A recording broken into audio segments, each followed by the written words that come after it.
السلام عليكم ورحمة الله وبركاته. আপনারা সবাই কেমন আছেন? আলহামদুলিল্লাহ। অনেকদিন পর দেখা হয়েছে। কত বছর পরে? এই মাহফিলে সর্বশেষ এসেছিলাম কত সালে? 19 সালের পর থেকে আর আসার সুযোগ হয়নি, পারমিশন দেওয়া হয়নি। আমি নাকি উস্কানিমূলক কথাবার্তা বলি, আমার ব্যাপারে ব্যাপক অভিযোগ। আমি নাকি উস্কানিমূলক কথাবার্তা বলি। আমার খুব জানতে ইচ্ছে করে, আপনারা তো আমার শ্রোতা, যারা বলে ওরা শ্রোতা না আপনারা শ্রোতা? ওরা তো আসলে শোনে না,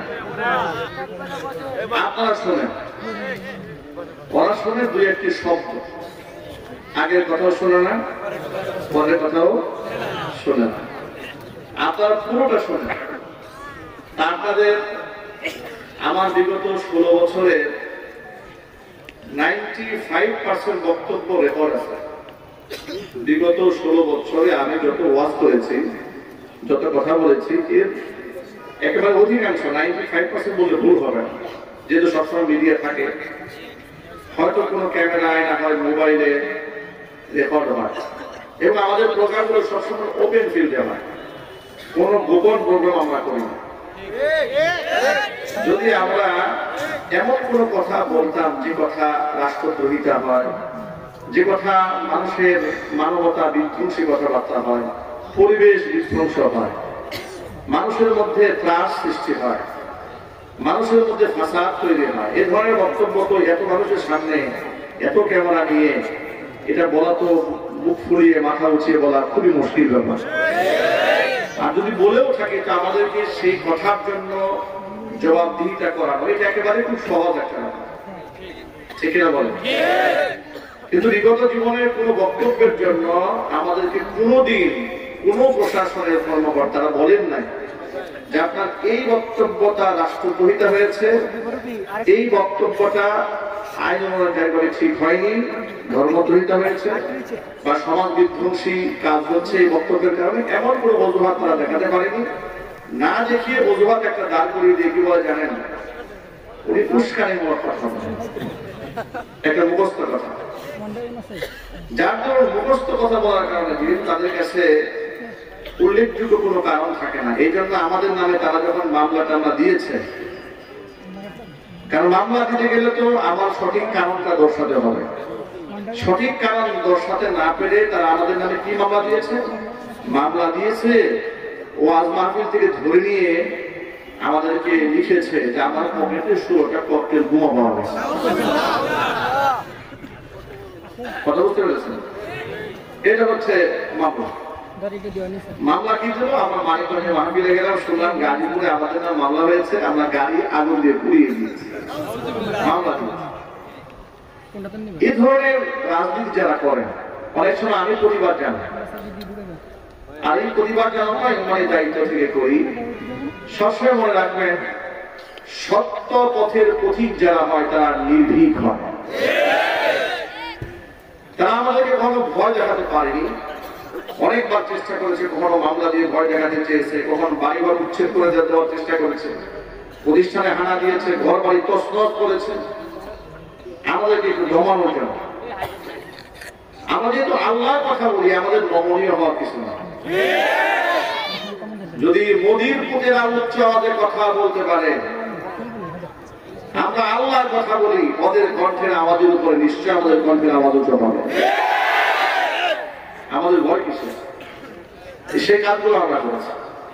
এখন আপনারা একটু এক বাক্যে জবাব দিবেন, আসলে কি আমি উস্কানিমূলক কথাবার্তা বলবো?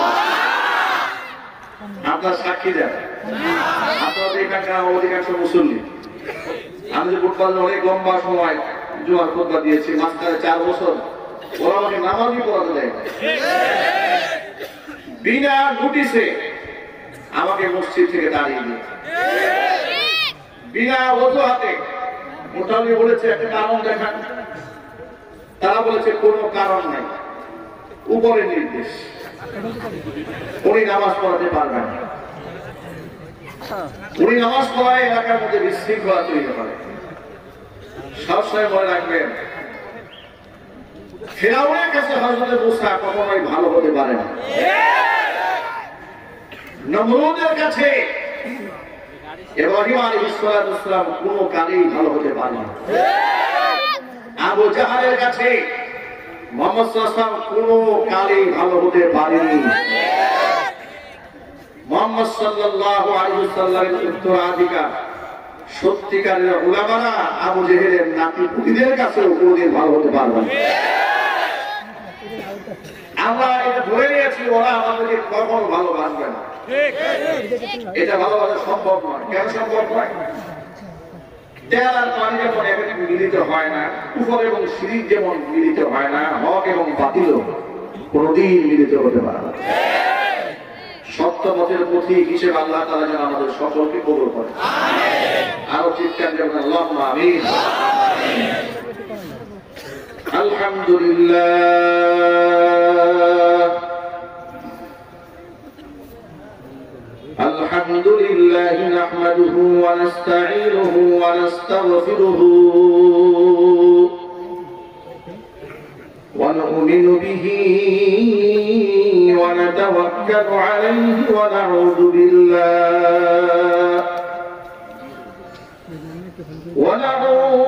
بالله من شرور أنفسنا ومن سيئات أعمالنا من يهده الله فلا مضل له ومن يضلله فلا هادي له ونشهد أن لا إله إلا الله وحده لا شريك له ونشهد أن سيدنا ونبينا وحبيبنا وشفيعنا ومولانا محمدا عبده ورسوله الذي أرسله بالحق بشيرا ونذيرا وداعيا إلى الله بإذنه وسراجا منيرا أما بعد فأعوذ بالله من الشيطان الرجيم بسم الله الرحمن الرحيم إن الله وملائكته يصلون على النبي يا أيها الذين آمنوا صلوا عليه وسلموا تسليما اللهم صل على محمد وعلى آل محمد كما صليت على إبراهيم وعلى آل إبراهيم إنك حميد مجيد اللهم بارك على محمد وعلى آل محمد كما باركت على إبراهيم وعلى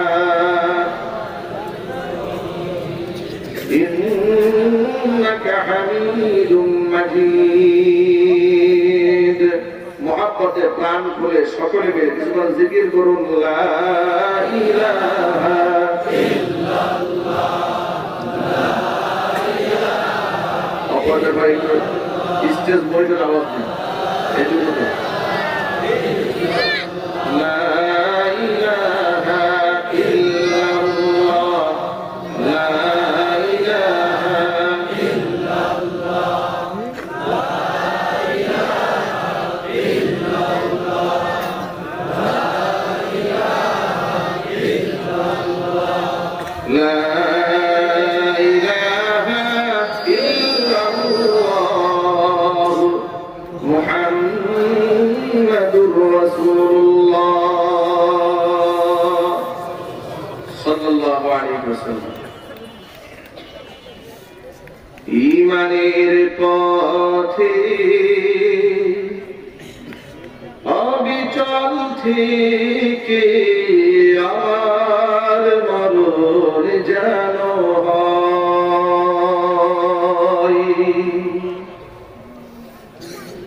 ঈমানের পথে অবিচল থেকে আমার মরণ যেন হয়।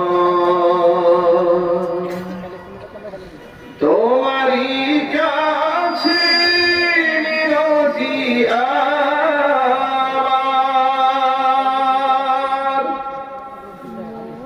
তোমারই কাছে মিনতি আমার,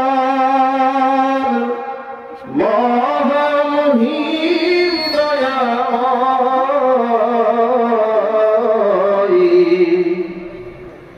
ঈমানের পথে অবিচল থেকে আমার মরণ যেন হয়। ঈমানের পথে অবিচল থেকে আমার মরণ যেন হয়।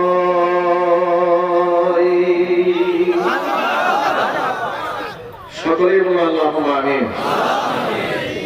ঐতিহ্যবাহী গাজীপুর জেলার অন্তর্গত গাজীপুর মুখবাজার মুখ্য সরণি জামাল কোরআন কওমি মাদ্রাসা কর্তৃক আয়োজিত হাফেজ ছাত্রদের পান্ডিত প্রদান উপলক্ষে বার্ষিক ওয়াজ মাহফিলের শেষ অধিবেশনের সম্মানিত সভাপতি আলেম ওলামাদের অত্যন্ত প্রিয় পাত্র, ব্যক্তিগতভাবে আমার যিনি অত্যন্ত শ্রদ্ধা ভাজন আলহাজ captain Harun Rashid Chowdhury double MA, pilot ও কাস্টমস অফিসার অবসরপ্রাপ্ত, হযরত শাহজালাল আন্তর্জাতিক বিমানবন্দর ঢাকা।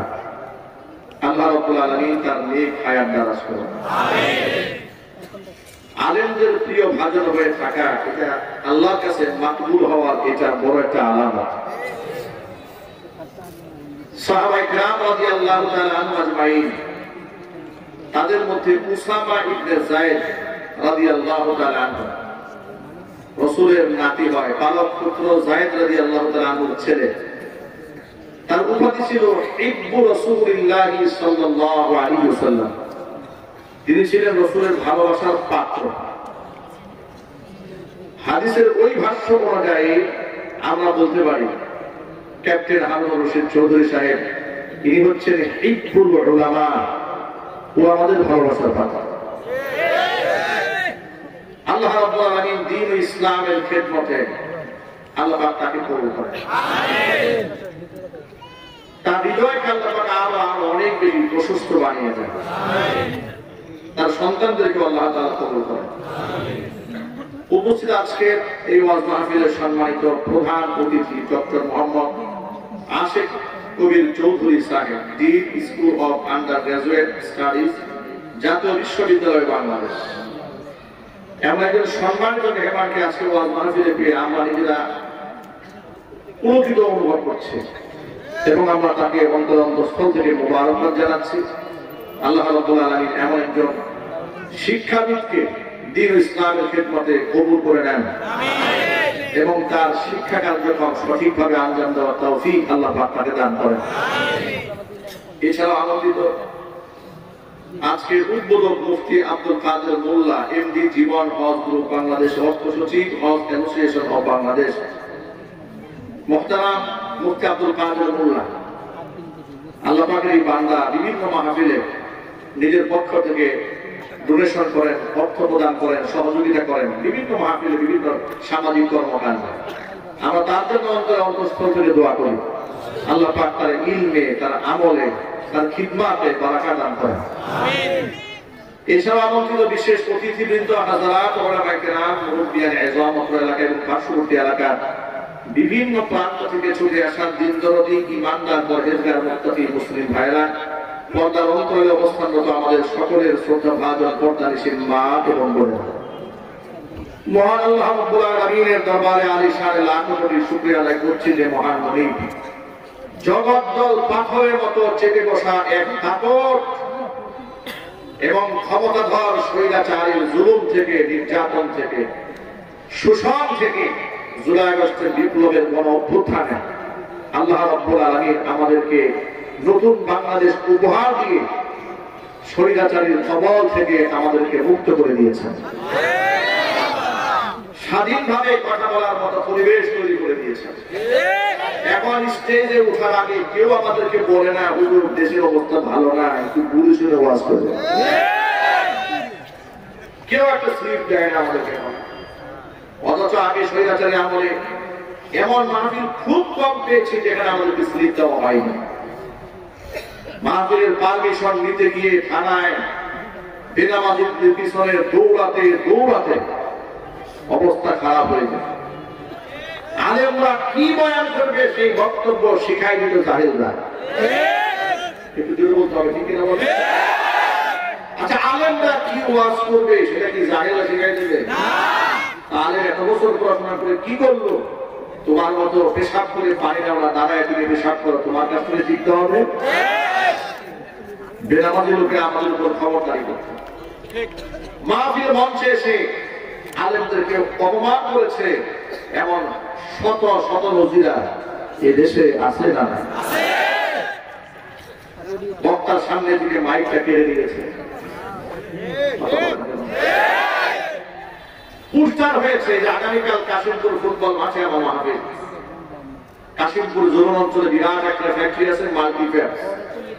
এই মাল্টিফ্যাবস লিমিটেডে আজ থেকে 2 বছর আগে তারা আমার নামে পোস্টারও করেছে, সব করেছে। মাহফিল হবে, পোস্টার লাগানো হবে। সিটিএসবির লোকেরা বলেছে মাদানী হুজুর ওয়াজ করতে পারবেন। জিজ্ঞেস করা হলো অপরাধটা কি বলেন না হবে কোন অসুবিধা? বলে কোনো কারণ নাই, করতে দেবো না, বাস এটাই। মানে তারা এমন দাম্ভিকতার মধ্যে পড়ে গিয়েছিল, তাদের দেখে তাদের আচরণ থেকে মনে হতো আমরা হচ্ছি এই রাষ্ট্রের ভাড়াটিয়া, ওরা হচ্ছে এই রাষ্ট্রের মালিক। দাম্ভিককে আল্লাহ পছন্দ করেন না, অহংকার করা আল্লাহ প্রত্যাশ করেন না। আল্লাহ পাক এমন ভাবে মালিকগিরি বের করে দিয়েছে, এমন ভাবে মালিকগিরি বের করে দিয়েছে, যাদেরকে এই দেশের ভাড়াটিয়া মনে করত তারা সম্মান নিয়েছিল, আছে, ভবিষ্যতেও থাকবে ইনশাআল্লাহ। আর এই দেশের প্রকৃত সম্মানীয় ব্যক্তিদেরকে যারা ইজ্জত করেছে আল্লাহ রাব্বুল আলামিন অপমানিত করে, লাঞ্ছিত করে চরম অবস্থাতে ঢাকিয়ে দিয়েছে। সুতরাং আল্লাহ পাক আমাদেরকে এত সুন্দর পরিবেশ দিয়েছেন কোরআন সুন্নাহ থেকে কথা বলার জন্য। আপনারা খুশি না রাজা? কম না বেশি? হৃদয়ের সবটুকু ভালোবাসা উজাড় করে শ্রদ্ধা জড়িত কণ্ঠে মহান মনিবের শেখানো ভাষায় সব উজাড় করছি। জবান ছেড়ে দিয়ে সকলে একযোগে বলছি আলহামদুলিল্লাহ। রব্বানা লাকাল হামদ হামদান কাসীরা তাইয়িবান মুবারাকান ফীহি। রব্বানা লাকাল হামদু কামা ইয়ানবাগী লিজালালি ওয়াজহিকা ওয়া আযীমি সুলতানিকা। আল্লাহ রাব্বুল আলামিন আজকের ওয়াজ মাহফিলকে কবুল করুন। আমিন। জালালুল কোরআন কওমি মাদ্রাসাকে আল্লাহ তাআলা কিয়ামত পর্যন্ত কবুল করুন। আমিন। মাদ্রাসার সমস্ত হাজাত আল্লাহ তাআলা তার গায়বের খাজানা থেকে মিটিয়ে দিন। আমিন। অক্লান্ত পরিশ্রম করে এই জান্নাতের বাগান যারা সাজিয়েছেন, দূর দরাজ থেকে শোনার জন্য যারা এসেছেন, আল্লাহ তাআলা যেন খালি হাতে কাউকে ফিরিয়ে না দেন, সকলকে বেগুনাহ মাসুম হিসেবে আল্লাহ তাআলা কবুল করুন। আমিন। অত্র এলাকার সমস্ত মুর্দেগানের কবরে আযাব আল্লাহ তাআলা কিয়ামত পর্যন্ত বন্ধ করে দেন। আমিন। কাল হাসরের কঠিন ময়দানে এই আয়োজন আল্লাহ তাআলা আমাদের সকলের নাজাতের জরিয়া হিসেবে কবুল করুন। আমিন। বন্ধুগণ, এই পৃথিবীতে এসেছে আল্লাহ পাকের দাসত্ব এবং গোলামি করার জন্য। নেককার বান্দা হতে চায়, বদকার হতে চায় না। এই পৃথিবীতে কেউ গুনাহগার, ফাসিক, ফুজ্জার হিসেবে পৃথিবীতে জন্ম নেয় না। নবী করিম সাল্লাল্লাহু আলাইহি ওয়াসাল্লাম বলেছেন, কুল্লু মাউলুদিন ইউলাদু আলা ফিতরাতিল ইসলাম। প্রতিটি নবজাতক শিশু যারা জন্মগ্রহণ করে, কেউ কাফের হয়ে জন্মগ্রহণ করে না, কেউ নাস্তিক হয়ে জন্মগ্রহণ করে না, কেউ মুশরিক হয়ে জন্মগ্রহণ করে না। ইল্লা আন্না আবাওয়াইহি, জন্মগ্রহণ করে আলা ফিতরাতিল ইসলাম, ইসলামী ভাবাপন্ন হয়ে তাওহীদের উপর ভিত্তি করে তাদের জন্ম হয়। কারণ আলামে আরওয়াহে আল্লাহ পাক সকল রূহকে রক্ষা করে যখন বলেছিলেন আলাস্তু বিরাব্বিকুম, আমি কি তোমাদের রব নই, প্রতিপালক নই? তারা সকলে বলেছিল ক্বালু বালা, নিশ্চয়ই আপনি আমাদের রব। এর মানে আলামে আরওয়াহে আমরা রূহের জগতে যখন ছিলাম আল্লাহকে রব হিসেবে আমরা স্বীকৃতি দিয়েছি। এই পৃথিবীতে যখন আমরা আসি তখন আমরা বেগুনা মাসুম হয়ে রবের স্বীকৃতি নিয়ে আমরা দুনিয়াতে আসি।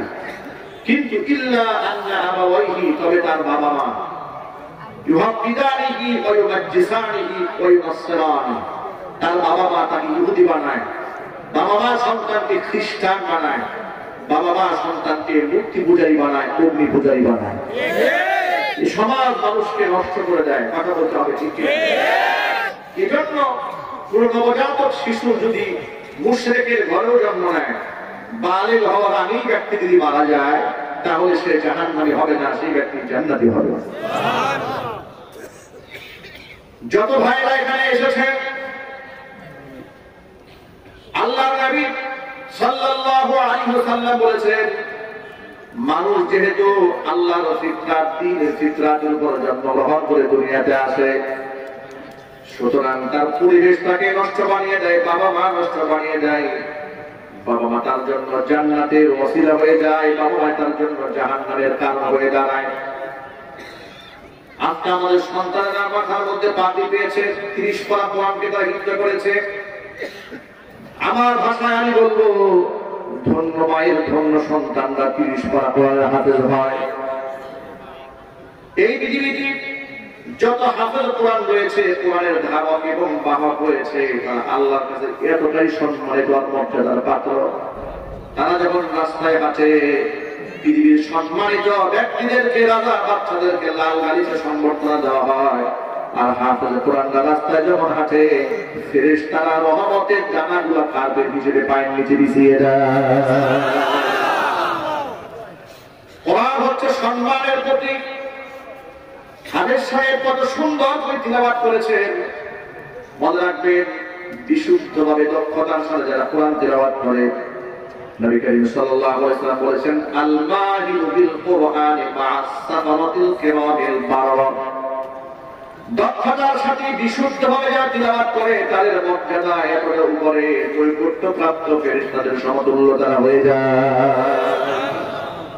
ওয়াল্লাযী ইয়াকরাউল কুরআনা ওয়া ইয়াতাআতাউ, যারা ধাক্কায় ধাক্কায় ঠেলে ঠেলে কোরআন পড়ে, ওই সমস্ত ব্যক্তিরা কষ্ট হওয়ার পরেও বহু শাক্কুন আলাইহি, তারপরে কোরআন ছাড়া তাদের কষ্ট হয়। আল্লাহর হাবিব বলেছেন, কষ্ট হওয়া সত্ত্বেও যারা কোরআন পড়া বাদ দেয় না, কষ্ট করেও কোরআন পড়ে, লাহু আজরা, আল্লাহ পাক ওই বান্দা বান্দির আমলনামার মধ্যে আল্লাহ ডাবল সওয়াব লিখে দেয়। কোরআনে কারীমের তিলাওয়াতের আমল করবেন। আজকে আমাদের সংসারে সুখ নাই, সমৃদ্ধি নাই, ডিভোর্সের সংখ্যা বেড়েছে, তালাকের সংখ্যা বেড়েছে, পরকীয়া বেড়েছে, ধর্ষণ বেড়েছে। কথা বলতে হবে ঠিক কি নাই আমাদের বলেন।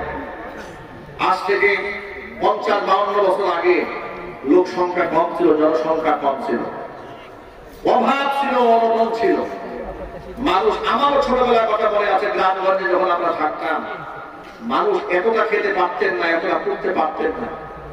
এখন গ্রামগঞ্জে মানুষরা সুন্দর খাচ্ছে, করছে, ওঠা করছে।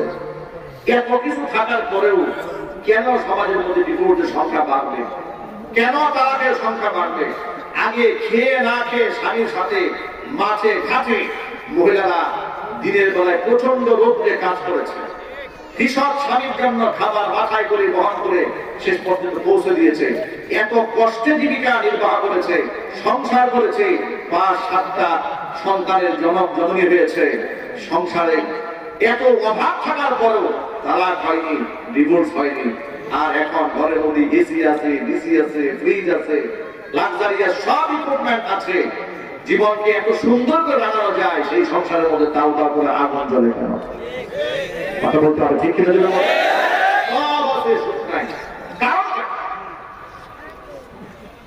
সব আছে, সুখ নাই। তার কারণটা আপনারা আমি আইডেন্টিফাই করেছি, লক্ষ্য করে শোনেন। আপনারা যারা সচেতন মানুষ, ইতিমধ্যে আপনারা সংবাদ পেয়েছেন সুইডেনে একটা যন্ত্র আবিষ্কার করা হয়েছে। এটাকে বলা হয় তারা মৃত্যু পথ বানানো হয়েছে। ছোট্ট একটা কামারের মতো বানিয়েছে মৃত্যু পথ। 1 মিনিটের মধ্যে বিনা যন্ত্রণায় আত্মহত্যা করার সুবর্ণ সুযোগ আছে। পত্রিকাতে পেলাম যে এটা এমন একটা যন্ত্র তারা আবিষ্কার করেছে, যদি কেউ আত্মহত্যা করতে চায়, বিষ খায়া নাক দেয়া উঠতে ফেলা বের করবেন না। মানে তুমি যে মরবো, যেহেতু তোমার মূর্তি যেহেতু মরে চায়, এই যন্ত্রের মধ্যে আসো, 1 মিনিটে ঠান্ডা মাথায় বলে দেবে। পত্রিকায় পরে কতক্ষণ হাসলাম আর কতক্ষণ চিন্তা করলাম যে আচ্ছা, সুইডেনে তারা যে এটা বানালো, এত উন্নত কান্ট্রি সুইডেন, সেখানে তাদের জীবনযাপন অনেক উন্নত, তাদের জীবিকা নির্বাহটা অনেক উন্নত, রাস্তাঘাট সুয়ারেজ ড্রেন, সবুজ শ্যামলিময় আচ্ছাদিত দেশ সব আছে। কিন্তু তারা বলতে চায় না। কেন আত্মহত্যা করতে চায় না? আত্মহত্যা করতে যাবে গরিব বাংলাদেশের লোকেরা হিসেবে অনুযায়ী। পাগলের সংখ্যা এই দেশে বেশি হওয়ার কথা, কিন্তু ওদের দেশে সব আছে। ওরা পাগল হয় কেন? ওরা আত্মহত্যা করে মরতে চায় কেন? কথা বলেন, ঠিক কিনা বলেন? এই যন্ত্র ওরা কেন আবিষ্কার করল? গাজীপুরের, আমি নাম বলবো না, বিরাট এক বড় লোক, আজ থেকে 10-12 বছর আগের কথা, বিরাট লাক্সারিয়াস এক বাড়ি বানিয়েছে। 2008 সালের কথা, অনেক বছর আগের কথা। সেই সময়টা ল্যান্ড ক্রুজার প্রাণ গাড়ি কিনেছে, তখন অ্যাভেলেবেল এগুলো দেখা যেত না। এত সুন্দর একটা অট্টালিকা করেছে। আমি নিজে, যেহেতু আমার যেখানে অবস্থান করতাম সেখান থেকে কাছে, সে বাড়িতে আমরাও দেখতে গেছি। এলাকার মানুষ বলতো এই তিনি হচ্ছেন গাজীপুরের সবচেয়ে সুখী মানুষ। তার গাড়ি আছে, বাড়ি আছে, নারী আছে, সব আছে। কিছুদিন পরে আমি শুনতে পেলাম এই ভদ্রলোক বইয়ের উড়না গলার মধ্যে পেঁচিয়ে ফ্যানের সাথে জুড়ে আত্মহত্যা করতে গেছে। আল্লাহ পাক কোনো মতে বাঁচিয়ে দিয়েছে। এলাকার মধ্যে জানাশোনা হয়ে গেল, বিরাট বদনাম ছড়ায় করলে অমুকে আত্মহত্যা করতে মরতে গেছে। তথ্য তালাশ করে দেখি উনি কেন মরতে গেল জানেন? মরতে গিয়েছে, তার ঘর আছে, বাড়ি আছে, সংসার আছে, সব আছে, তার বউ নিজের গাড়ির ড্রাইভারের সাথে পালাই গেছে। বউকে জিজ্ঞেস করা হল, তুমি পালালে কেন? এমন শিল্পপতি স্বামী রেখে তুমি ড্রাইভারের সাথে পালালে? বলে কেন পালাবো না? উনি শিল্পপতি হলে কি হবে? উনি তো পরনারীতে আসক্ত। উনি বাড়ির ছাদের উপরে ইয়াবা ট্যাবলেটের আসর জমিয়েছে, উনি মদের আসর জমিয়েছে, গাঁজার আসর জমিয়েছে। আপনারা বাড়ির থেকে চাকচিক্য দেখলেই হবে, কিন্তু ঘরের মধ্যে জাহান্নামের আগুন জ্বলে, এটা তো আপনারা দেখেন না। আমার সেদিন মনে পড়েছে, মানুষ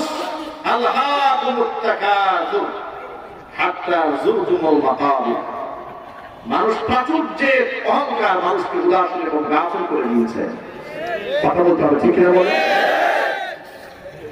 মনে রাখবেন ভাইয়ের আমার, গাড়ি বাড়ি গাড়ি সব থাকার পরেও তারা আত্মহত্যা করে মরতে চায় কেন? তার কারণ হচ্ছে গাড়ি বাড়ি এগুলা হচ্ছে সুখের উপকরণ বটে, কিন্তু সুখের মালিক নয়। সুখের মালিককে আরো জোরে বলেন, সুখের মালিক আল্লাহ রাব্বুল আলামিন কোরআন করেছে, আলা বিযিকরিল্লাহি তাতমাইন্নুল কুলুব। মনে রেখো, আল্লাহর জিকিরে অন্তর প্রশান্তি লাভ করে। জোরে বলেন সুবহানাল্লাহ। আল্লাহর সাথে সম্পর্ক বাড়ান। আপনাকে নিরাপত্তা দেওয়ার জন্য কোন লোক লাগবে না, কোন লোক দিয়ে আপনাকে পাহাড় দিতে হবে না। স্বয়ং আল্লাহ রাব্বুল আলামিন আপনার নিরাপত্তার ব্যবস্থা আল্লাহর পক্ষ থেকে নিজেই করে নিবে। ঘরের মধ্যে সুখ নাই কেন দেখেন?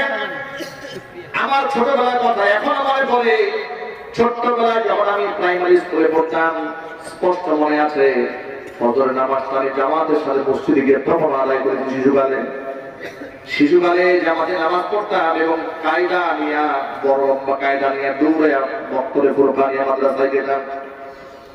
সকালবেলা মক্তবের ক্লাস শেষ করে যখন বাড়ি ফিরতাম তখন আমরা আমাদের কানে নিজ কানে আওয়াজ শুনতে পেতাম। আমাদের মা, আমাদের চাচি, আমাদের দাদি তারা গুনগুন করে কোরআন তেলাওয়াত করছে।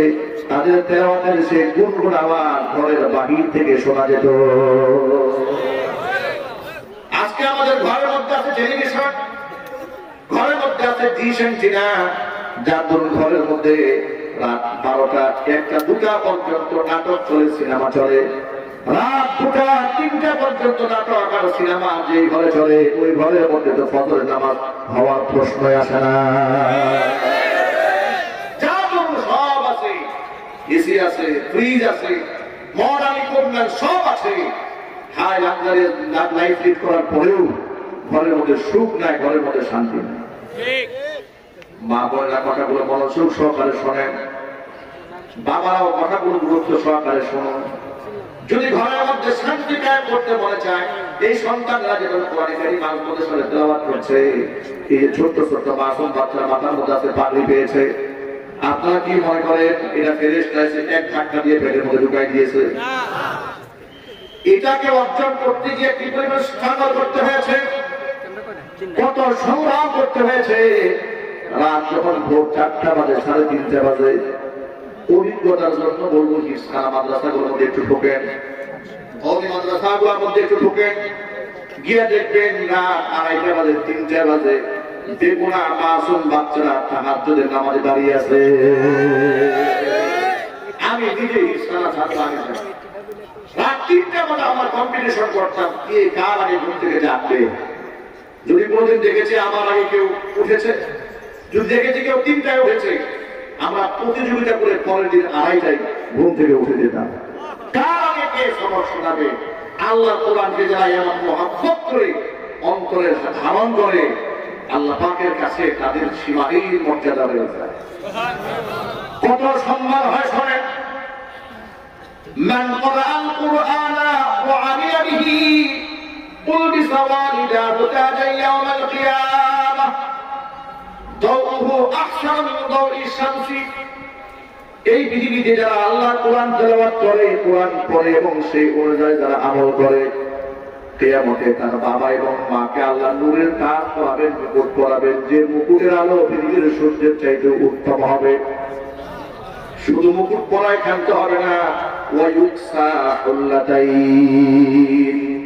বিশ্ববিদ্যালয়ে গ্রাজুয়েট কমপ্লিট করার পরে দেখবেন গাউন পরানো হয়, ঠিক কিনা বলেন? সম্মান হিসেবে গাউন পরানো হয়, মাথায় একটা ক্যাপ দেওয়া হয়, কারণ তারা বিরাট একটা স্টেজে পৌঁছে গেছে, এর সম্মানও দেওয়া হচ্ছে তাদেরকে। কিয়ামতে আল্লাহর পক্ষ থেকে হাফেজ কোরআনের বাবা এবং মাকে গাউন পরানো হবে। আর আস্তে সুবহানাল্লাহ বলেন। তবে সেই গাউনটা আমাদের দেশের পলিথিনের প্লাস্টিকের কাপড়ের গাউন নয়। কেমন গাউন পরাবে? কোরআন হাদিস থেকে শুনে আল্লাহ নবী বলেন ওয়ায়ুকসা কুল্লাতাইন, এমন গাউন, এমন পোশাক এদেরকে পরানো হবে লা তাকুমু লাহুমাদ দুনিয়া, এত দামি সেই পোশাকের মূল্য হবে নবী যে বলেছেন গোটা পৃথিবী বিক্রি করলেও সেই পোশাকের মূল্য দেওয়া যাবে না। বাবা মারা এই পোশাক পরে খুব প্রাউড ফিল করে থাকবে, গর্ববোধ করে থাকবে এবং অবাক হবে, বিস্মিত হবে। তারা জিজ্ঞেস করবে বিমা কাটাই জানা, আল্লাহ কি আমল করলাম এত দামের পোশাক আমাদের তুমি পরালে, কি করেছে দুনিয়া? আল্লাহ পক্ষ থেকে জবাব দেওয়া বলা হবে তোমাদের সন্তানরা কোরআন পড়েছিল আর তোমরা সন্তানদেরকে কোরআনের ধাওয়াত এবং বাহক বানিয়েছে বিধায় আজকে তোমাদেরকে এই সম্মানের পোশাক পরিয়ে দেওয়া হলো। এমন সম্মাননা আল্লাহর পক্ষ থেকে আমাদের পেতে মনে চায় না ভাই? কার পেতে মনে চায়? হাত থেকে কার কার মনে চায়? আল্লাহ তুমি আমাদের সকলকে সম্মানিত করো, আমাদের ঘরে ঘরে জিনিস পড়া পড়া হাফেজ তৈরি করে দাও। ছোটবেলাতে 11-12 বছর বয়সে আমি নিজে হাফেজ হয়েছি। মনে আছে সারা জীবনে নাম ধরে লোকেরা আমাদেরকে খুব কম ডেকেছে।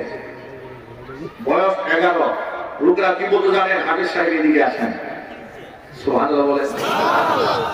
সাহেব বলতে 11 বছর বয়স আমাদের। মসজিদে গিয়েছি, আমাদের পেছনে দাঁড়িয়ে আছি, কেউ দেখেছে মুসল্লিরা এরকম টেনে আসতো, হাফেজ সাহেব আপনি পেছনে দাঁড়িয়েছেন কেন? ছোট মানুষ তো পেছনে দাঁড়িয়ে আছে, যদি আমার ধমকের বিপদ পাঠাই দেয়। এক মসজিদে গিয়েছি নামাজ পড়তে, কাশিমপুরে। তখন আমি ছোট, আমি হিন্দু শেষ করে ফেলেছি। তো তারা বড় চিন্তা না, আমি হাফেজ হয়েছি। সামনের কাতারে বড় বড় মুসল্লিদের সাথে আমি আসরের নামাজে দাঁড়িয়েছি। পুরা কাতার কমপ্লিট হওয়ার পরে এক মুরব্বী আমাকে টান দিয়ে পিছনে দিয়েছে।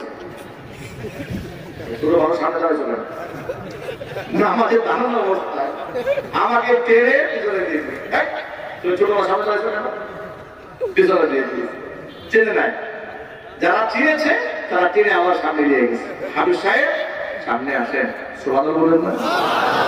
আমি এটা আমার ক্রেডিট বর্ণনা করার জন্য বলি নাই। আল্লাহু রাব্বিল কাবা, আমার কি ক্রেডিট থাকতে পারে? এতটুকু বাচ্চা ছিলাম, লোকে আমাদেরকে সাহেব বলে ডাকতো। এই সম্মান কার পক্ষ থেকে এসেছে? আল্লাহর পক্ষ থেকে এসেছে। আপনি যদি আপনার সন্তানকে সম্মানিত দেখতে চান, কোরআনের সাথে তার সম্পর্ক জুড়ে যান। সুবহানাল্লাহ। লোকেরা বলবে, কি বলবে? আপনাদেরকে কয়েকটা শব্দ শিখাই। লোকেরা যা যা বলে এই সমাজে, লোকেরা বলে এই কোন মায়ের সন্তান এত সুন্দর কোরআন করে, ছেলে ভালো করেছে, মা দোয়া পেয়ে যাচ্ছে। কেমন মায়ের সন্তান এটা? লোকেরা বলে, আরে আপনার কেমন বাবা এই ছেলেকে জন্ম দিয়েছে, সুবহানাল্লাহ, দোয়া পেয়ে যাচ্ছে। আর যদি সন্তান সন্ত্রাস হয়, গুন্ডা হয়, মাস্তান হয়, তখন বাবাও বন্ধ পেয়ে যায়। বলে যেমন বাবা তেমন ছেলে। ঠিক না বলে? আমরা আমাদের সন্তানদেরকে গুন্ডা মাস্তান বানাতে চাই না, আমরা কোরআন কারিমের ধারক বাহক বানাতে চাই। বলি ইনশাআল্লাহ। আপনাদেরকে একটু আশ্বস্ত করে বলি, ওয়াল্লাহি ওয়া রাব্বিল কাবা, কাবার রবের কসম করে বলি, এই দুনিয়াতে যতগুলো বৃদ্ধাশ্রম আছে, তন্ন তন্ন করে আপনি খুঁজে দেখবেন, বৃদ্ধাশ্রমে ডাক্তারের মা পাওয়া যাবে। আমার কাছে এখন রেকর্ড আছে কার কার বাপ মা আছে। বড় বড় সরকারি অফিসারের বাপ মা বৃদ্ধাশ্রমে আছে, ডাক্তার ইঞ্জিনিয়ারের বাপ মা বৃদ্ধাশ্রমে আছে, কিন্তু হাফেজ কোরআনের বাপ মা গোটা পৃথিবীর কোনো বৃদ্ধাশ্রমে নাই। যদি সন্তানদেরকে মুআদ্দাব ভালো বানাতে চান, কোরআনমুখী বানান। কোরআন এই পৃথিবীতে সম্মানের প্রতীক, এমন সম্মানের প্রতীক, এই সম্মান যেমন আল্লাহ দান করেছে তেমন রাসূলুল্লাহ দান করেছেন। বলি সুবহানাল্লাহ।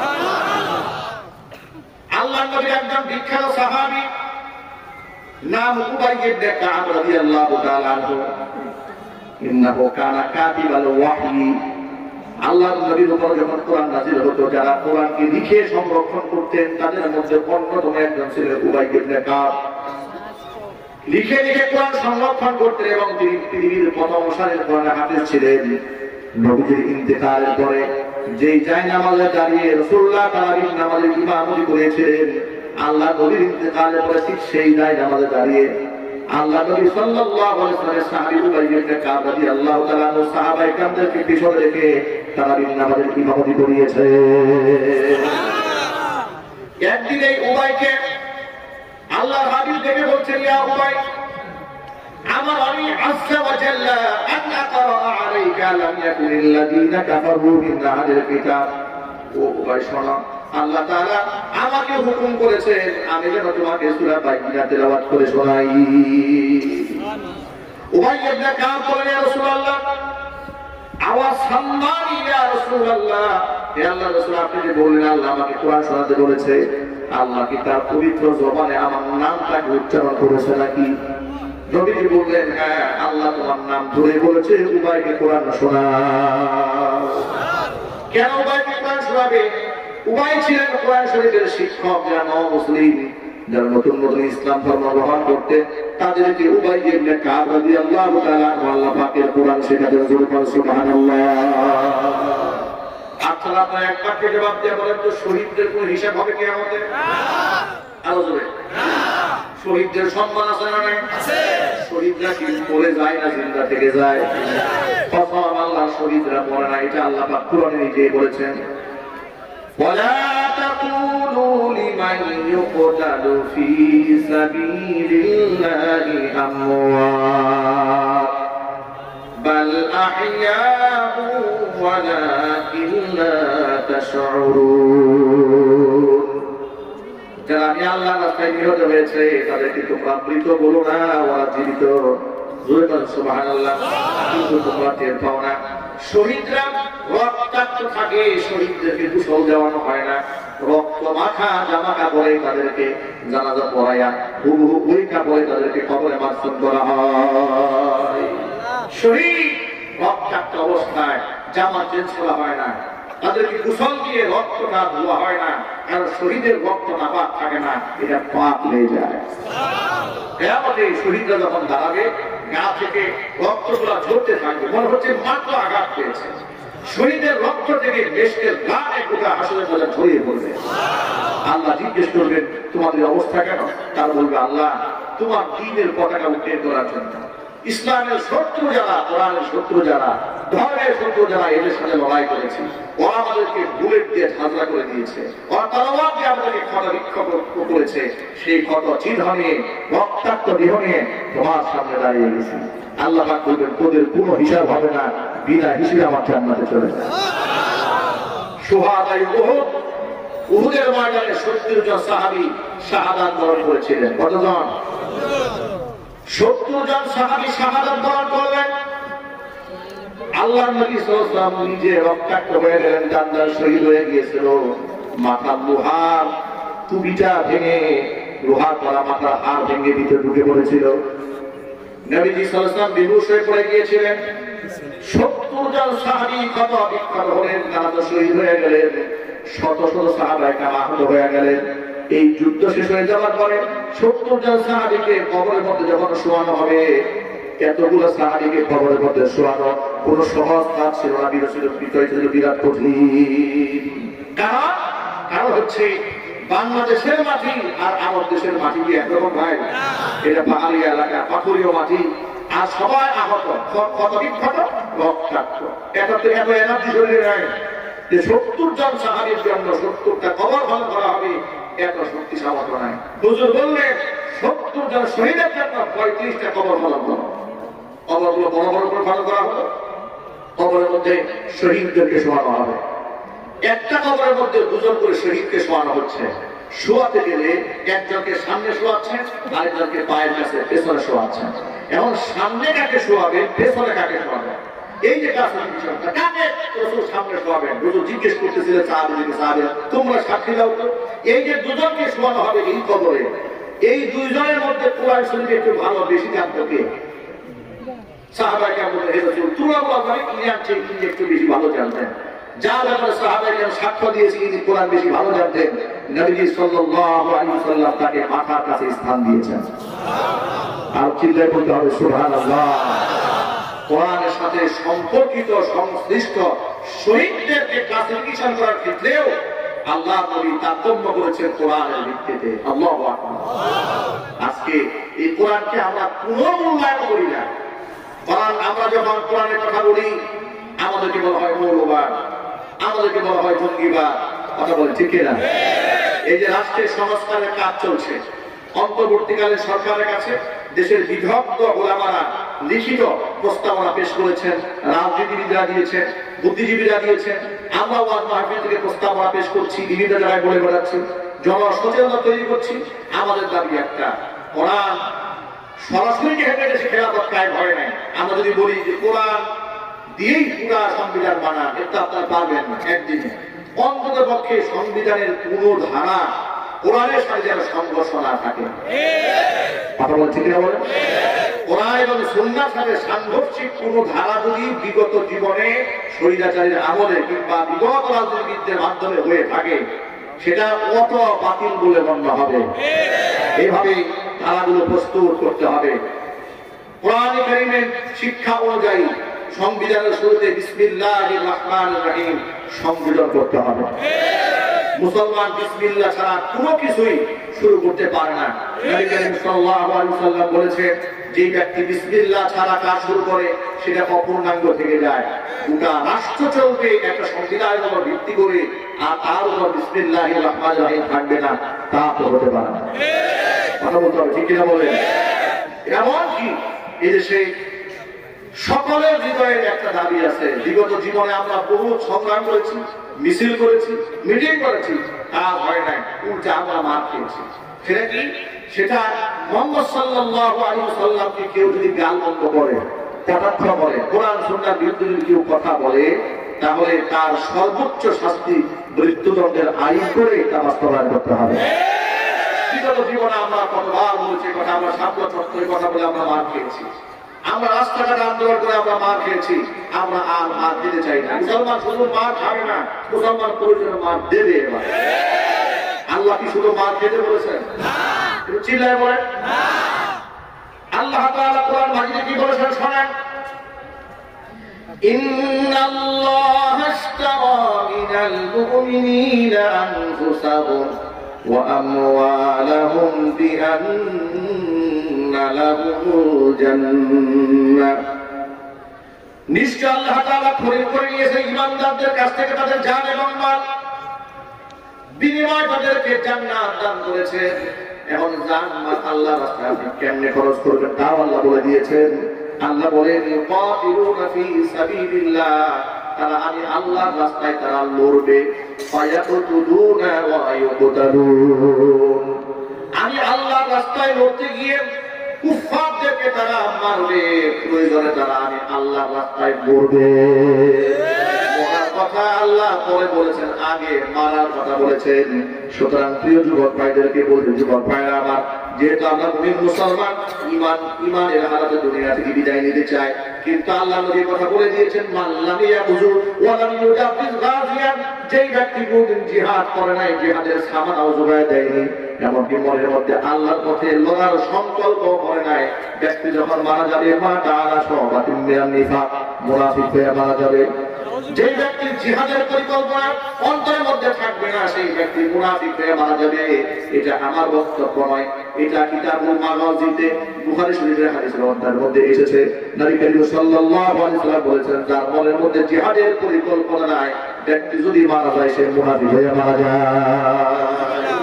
যুবক ভাইরা, আল্লাহর পথে আগে কুফফারদেরকে মারতে হবে, এরপরে মরতে হবে। রাজি আছে কিনা?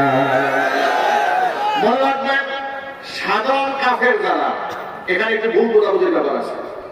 সাধারণ হিন্দু যারা, সাধারণ মুসলিম যারা, সাধারণ বৌদ্ধ খ্রিস্টান যারা, কিংবা ধর্ম যাজক যারা, ধর্মের ভিন্ন ধর্মাবলম্বী যারা, এদের প্রতি ইসলাম তাদেরকে হত্যা করতে বলে নাই, তাদেরকে কাটতে বলে নাই, তাদের সঙ্গে দুশ্মনী রাখতে বলে নাই, হৃদয় অনুমান করতে, একেবারে আন্তরিক বন্ধু বানাতে বারণ করেছে।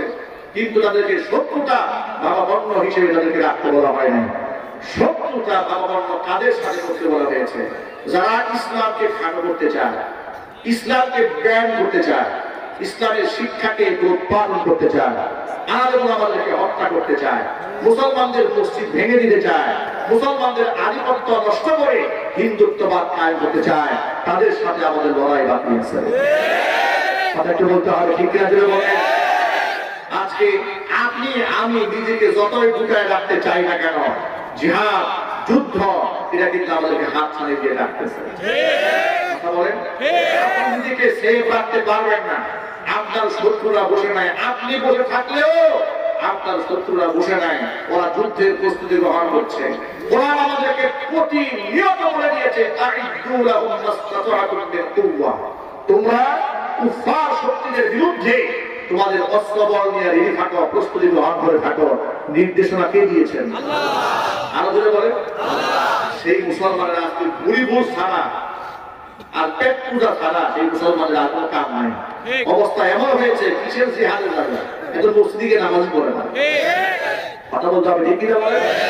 মসজিদের নামাজেই জায়গা, সে জিহাদ যাবে কেমনে? সুতরাং যুবকেরা প্রস্তুতি গ্রহণ করেন, আল্লাহর পথে লড়তে হবে, আল্লাহর পথে সংগ্রাম করতে হবে। গোটা বাংলাদেশ দ্বিতীয়বারের মতো স্বাধীনতা অর্জন করেছি, এবার আরেকটা স্বাধীনতা অর্জন করতে হবে ইসলামের জন্য। গোটা বাংলাদেশ কোরআন সুন্নাহ দিয়ে পরিচালিত হবে, একেবারে রাঙ্গামাটি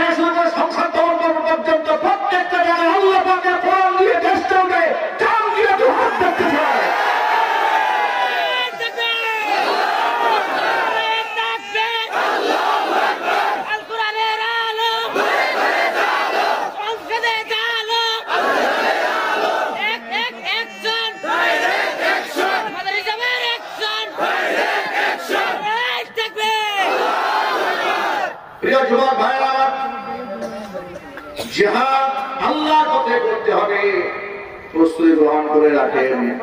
আর আল্লাহর পথে তারাই লড়তে পারবে যাদের ঈমান শক্তিশালী। মুনাফিকরা কোনদিন জিহাদে যেতে পারে না, ওরা পেছন দিক থেকে পালায় যায়। ইতিহাসের যুগ ধরে এটাই লেখা আছে, নবী করিম সাল্লাল্লাহু আলাইহি ওয়াসাল্লামের সময় মুনাফিকরা জিহাদ করে নাই। ওরা নবী সাল্লাল্লাহু আলাইহি ওয়াসাল্লামের সাথে জিহাদে অংশগ্রহণ করেছে, পিছন দিক থেকে তারা দেখে পালায় গেছে। মুনাফিক হওয়া যাবে ভাই না, ঈমানদার হতে হবে। খালিদ বিন ওয়ালিদ রাদিয়াল্লাহু তাআলা ইসলাম ধর্ম গ্রহণ করার পরে কোন জিহাদে তিনি পরাজিত হন নাই। ইসলামের এক অপরাজেয় এক সৈনিক, যার উপাধি সাইফুল্লাহ, আল্লাহ পাকের তলোয়ার। বৃদ্ধ বয়সী বিছানায় শুয়ে বার্ধক্যজনিত রোগে আক্রান্ত হয়ে জীবনের শেষ সায়নে শেষ চোখের পানি ছেড়ে কান্না করে নিজের স্ত্রীকে ডেকে ডেকে বলছে, প্রিয়তমা স্ত্রী, আমার পায়ের পাতা থেকে শুরু করে একেবারে মাথার তালু পর্যন্ত একটু মেহেরবানি করে চেক দিয়ে দেখো তো যে বুকের দিকে এখনো কোনো অঙ্গ বাকি আছে নাকি যেখানে জিহাদের ময়দানের আঘাত নাই। স্ত্রী একেবারে পায়ের পান থেকে শুরু করে মাথার তালু পর্যন্ত পুরো আঘাত দিচ্ছে, বলে প্রিয়তমা স্বামী, আপনার শরীরে একটা অঙ্গ বাকি নাই যেখানে আপনি আঘাত খান নাই। সুবহানাল্লাহ। আল্লাহর কাছে দুইটা চিহ্ন বড় প্রিয়। একটা চিহ্ন হচ্ছে নামাজ পড়তে পড়তে যে কপালে দাগ হয়ে যায়, সীমাউন ফি বুজুহিহিম মিন আতারিস সুজুদ, সিজদা করতে করতে কপালে সিজদার দাগ। আরেকটা হচ্ছে জিহাদের ময়দানে ক্ষত বিক্ষত হওয়ার দাগ। এই দুটো দাগ আল্লাহর কাছে বড় প্রিয়। খালিদ বিন ওয়ালিদ তার স্ত্রী তাকে ডেকে বলছে, আপনার এমন একটা অঙ্গ নাই যেখানে আঘাতের চিহ্ন নাই, সব জায়গায় আঘাতের চিহ্ন আছে। এবার খালিদ বিন ওয়ালিদ বললেন, সহজা হবে। ইসলাম ধর্ম গ্রহণ করার পর থেকে সব সময় সেনাপতির দায়িত্ব গ্রহণ করে সামনের কাতারে চলে দিলাম, সবার সামনে থাকতাম। যেখানে মুসলমানরা বেশি বেশি শাহাদাত বরণ করছে, শহীদ হওয়ার তামান্না নিয়ে তলোয়ার হাতে নিয়ে সেখানে ঝাঁপিয়ে পড়তাম। কিন্তু আল্লাহ পাকের রহমত আমার উপরে এমন ভাবে বর্ষিত হতো, আমার তলোয়ারের সামনে কোনো কুফাররা টিকতে পারত না, টুকরা টুকরা হয়ে তারা পরাজিত হয়ে যেত। কোন জিহাদে আমি ঘায়েল হতাম না, আমি আঘাতপ্রাপ্ত হয়েছি কিন্তু আমি গাজু হয়ে ফিরেছি। সুবহানাল্লাহ। স্ত্রীকে দেখে বলে, শুধু আমার মনে একটা কষ্ট। প্রিয়তমা স্ত্রী দেখে বলছে, আপনার মনে কিসের কষ্ট? আপনার, আপনি এত বড় সাহাবী, আপনার প্রতি নবী সাল্লাল্লাহু আলাইহি ওয়াসাল্লাম এত সন্তুষ্ট ছিলেন, আপনার মনে এত কষ্ট কেন? খালিদ বিন ওয়ালিদ বলেন, শাহাদাতের তামান্না নিয়ে সব সময় সামনে দাঁড়িয়ে থাকতাম, কিন্তু আল্লাহ আমাকে শহীদ হিসেবে মঞ্জুর করলেন না। আজকে বার্ধক্যজনিত অবস্থায় ধুকে ধুকে আমি মরতেছি, আমার মনে এটাই কষ্ট। স্ত্রী জবাব দিয়ে বলে, প্রিয়তমা স্বামী, আপনার নাম কি? বলে, আমার নাম খালিদ বিন ওয়ালিদ। আপনার নামের উপাধি কি? বলে, আমার নামের উপাধি হচ্ছে সাইফুল্লাহ। বলে, সাইফুল্লাহ মানে কি? সাইফুল্লাহ মানে হচ্ছে আল্লাহর তলোয়ার। তাহলে আপনি বলেন, আপনি কেমনে পরাজিত হবেন? কেউ যদি আপনাকে হত্যা করে, আপনাকে টুকরা করে ফেলে, তাহলে সে তো আল্লাহর তলোয়ারকে টুকরা করে ফেললো। আপনি আল্লাহ পাকের সেই বিজয়ী সৈনিক, আল্লাহর সেই তলোয়ার, আল্লাহ তলোয়ারকে ভাঙতে পারে এমন তলোয়ার পৃথিবীতে আবিষ্কৃত হয় নাই। চিন্তা করা আল্লাহু আকবার। ঘটনা থেকে সবক দিয়েছি আপনাদের সামনে। খালিদ বিন ওয়ালিদ মৃত্যু শয্যায় শায়িত হয়ে শহীদ কেন হলেন না, এই জন্য চোখের পানি ছেড়ে কান্না করছেন। প্রত্যেকটা মুমিন মুসলমানের উচিত আল্লাহর পথে শহীদ হওয়ার জন্য তামান্না অন্তরের মধ্যে পোষণ করা। শহীদ মৃত্যু যদি না হয় তাহলে কি মধ্যে লক্ষ্য করেন, হয়তো ডায়াবেটিসে আক্রান্ত হয়ে কিডনি পচে মারা যেতে হবে, না হয় হার্ট এটাকে মারা যেতে হবে, না হয় সড়ক দুর্ঘটনায় মরতে হবে। কথা বলেন, না হয় কিডনি পচে নষ্ট হয়ে যাবে, না হয় হার্ট ব্লক হয়ে যাবে, কোনো না কিছুতে আক্রান্ত হয়ে হয়তো মরতে হবে। কিছু না কোনো একটা উসিলা ধরে আমাকে দুনিয়া থেকে বিদায় হতেই হবে, দুনিয়া থেকে চলে যেহেতু যেতেই হবে। আমার মনের তামান্না রাখা উচিত, আল্লাহ তুমি আমাকে তোমার পথে শহীদ হিসেবে মঞ্জুর করে নাও। নবী করিম সাল্লাল্লাহু আলাইহি ওয়াসাল্লাম একদিন বসে আছেন, হুজুরকে অমুসলিমদের পক্ষ থেকে, মুশরিকদের পক্ষ থেকে একটা চাদর হাতিয়ে দেওয়া হয়েছে। আচ্ছা আপনারা বলেন তো, এই পৃথিবীতে আল্লাহ রাসূলের চাইতে সুন্দর মানুষ ছিল নাকি? আলোচনা করেন। এত সুন্দর তিনি ছিলেন। মা আয়েশা রাদিয়াল্লাহু তাআলা আনহা বলতেন যে এই পৃথিবীতে সকালবেলা সূর্য উদিত হয়, পৃথিবী আলোকিত হয়। আমার ঘরে একটা সূর্য আছে, এশারের পরে উদিত হয়। সুবহানাল্লাহ। এত সুন্দর একটা মানুষ, এত চমৎকার একটা চাদর গায়ে দিয়েছে, সেই চাদরের মধ্যে রেশমের কাজ করা, রেশমের কাজ করা। এমনিতেই সুন্দর রাসূল, আবার গায়ে দিয়েছে চমৎকার একটা চাদর। কেমন লাগতেছে আপনার একটু আন্দাজ করে, একটু কল্পনা জগতে যান। ঠোঁটটা গোলাপের পাত্রীর মতো, গালটা এরকম। সাহাবায়ে কেরাম বলেছেন যখন তিনি রাগ হতেন, আহমারাতুল ওয়াজহা, চেহারায় এমন লাল হতো মনে হতো আঙুরের রস চিপ করে চেহারাটা ঢেলে দেওয়া হয়েছে। কুচকুচে কালো চুল, পাপড়ির চুল, একেবারে মুখ ভর্তি দাড়ি, নাভি থেকে শুরু করে এই পর্যন্ত চিকন একটা পশমে রেখা ছাড়া শরীরে কোনো পশম নাই। এত চমৎকার একটা চেহারা মানুষ বসে আছেন, গায়ের মধ্যে রেশমি চাদর পরা। সাহাবায়ে কেরাম রাসূলের এই দৃশ্য দেখে চাদরখানা হাতে নিয়ে এরকম দৌড়তে থাকলাম, বলতেন হে রাসূল এত সুন্দর চাদর, জীবনে এরকম সুন্দর চাদর দেখি নাই।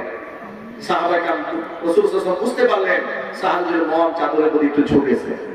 হুজুর তখন বললেন লাবানাতিলু সা'দ ইবনে মুআয ফিল জান্নাতি আফদালু মিন হাযা। মনে রেখো আল্লাহ তাআলা মুআয, সা'দ ইবনে মুআযকে জান্নাতে যে চাদরটা পরাবেন সেই চাদরটা এর থেকে আরো অনেক উত্তম হবে। মুহূর্তের মধ্যে সাহাবায়ে কেরামের মনটাকে ডাইভার্ট করে দুনিয়া থেকে পরকালের দিকে রাসূল ঝুঁকায় নেন। এখানে শিক্ষা দুইটা। এক নম্বর শিক্ষা হচ্ছে দুনিয়ার কোন চাকচিক্য দেখে যেন দুনিয়ার মোহ আমাদেরকে আটকায় না ফেলে, পরকালে চিন্তা করতে হবে, মনে রাখতে হবে দুনিয়ার সব কিছু ক্ষণস্থায়ী, কিন্তু চিরস্থায়ী নিয়ামত হচ্ছে পরকালে। ঠিক কিনা? এক নম্বর শিক্ষা। দুই নম্বর, সাহাবায়ে কেরামের মধ্যে সা'দ বিন মুআয রাদিয়াল্লাহু তাআলা আনহুর নামটা এখানে বিশেষভাবে উল্লেখ করার কারণ এর দ্বারা সা'দ বিন মুআয রাদিয়াল্লাহু তাআলা আনহুর মর্যাদাকে তুলে ধরা হয়েছে। সা'দ বিন মুআয হচ্ছে আল্লাহর নবীর সেই আশিক সাহাবী, যেই সাহাবী জিহাদের ময়দানে রক্তাক্ত খলবিক্ষত হয়ে যাওয়ার পরে আল্লাহর দরবারে হাত তুলে বললেন রব্বুল আমিন, আমি জানি না এই আঘাতে, আমি জানি না মুসলমানদের সাথে মক্কা কাফেরদের সাথে লড়াই আজও বাকি আছে নাকি।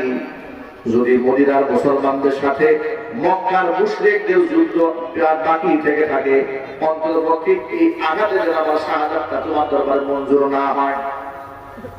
আল্লাহ তাআলা তুমি আমাকে একটুখানি হায়াত দিও, তাহলে যাতে করে মক্কার ওই সমস্ত দুর্ধর্ষ কাফের যারা আমার নবীকে গালি দিয়েছিল, এলাকা থেকে তাড়িয়ে দিয়েছিল, রাসূলকে যারা কষ্ট দিয়েছিল, তাদের বিরুদ্ধে আমি তলোয়ার ধারণ করতে পারি, নবীর দুশমনদের বিরুদ্ধে আমি লড়তে লড়তে যেন আমি শহীদ হয়ে যেতে পারি। আর যদি মুসলমানদের সাথে মক্কার মুশরিকদের জিহাদ বাকি না থাকে, তাহলে আল্লাহ তোমার কাছে আমার দরখাস্ত দিয়ে আঘাতেই যেন আমি শহীদ হয়ে যাই। আল্লাহ নবীটাকে রক্তাক্ত অবস্থায় ঘরের মধ্যে রেখে করে নিজের ঘরে আসলেন। কিছুক্ষণ পরে জিবরাইল আলাইহিস সালাতু ওয়াস সালাম আগমন করলেন, মাথার মধ্যে রেশমি রুমাল দিয়ে পাগড়ি পরা। সুবহানাল্লাহ, আর জোরে বলেন সুবহানাল্লাহ।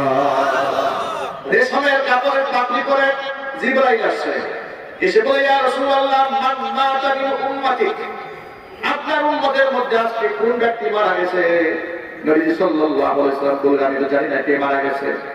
জিবরাইল বললেন আজকে যিনি মারা গেছেন তার রূহটা যখন ফেরেশতারা আসমানে নিয়ে গেছে, ফেরেশতারা তার রূহ নিয়ে আত্মা নিয়ে এমন এক একজনের প্রতিযোগিতামূলক ভাবে স্পর্শ করা শুরু করেছে, আল্লাহ পাকের আওয়াজ পর্যন্ত কেঁপে উঠেছে।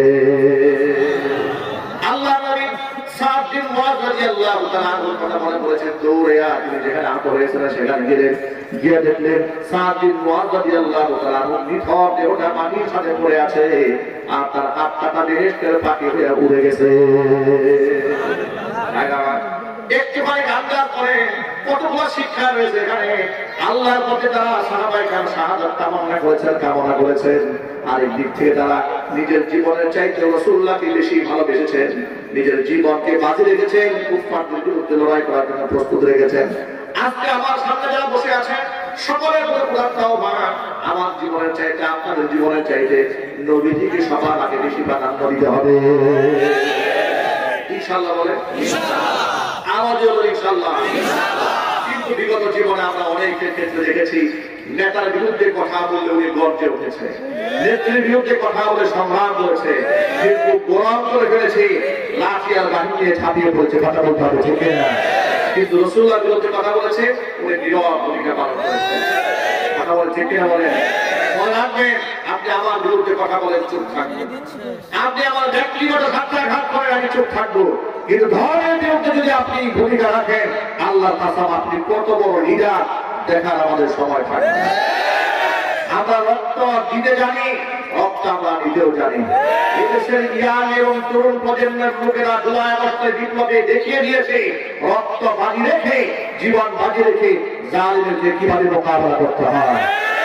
যুবকেরা যদি আরেকটা বিপদের প্রয়োজন হয় আল্লাহ নবীর সম্মানকে রক্ষা করার জন্য, কোরআন এবং সুন্নাহর মধ্যে থেকে সমবেত করার জন্য যদি আরেকটা সংগ্রামের ডাক আসে, আপনারা প্রস্তুত আছেন তো ইনশাআল্লাহ?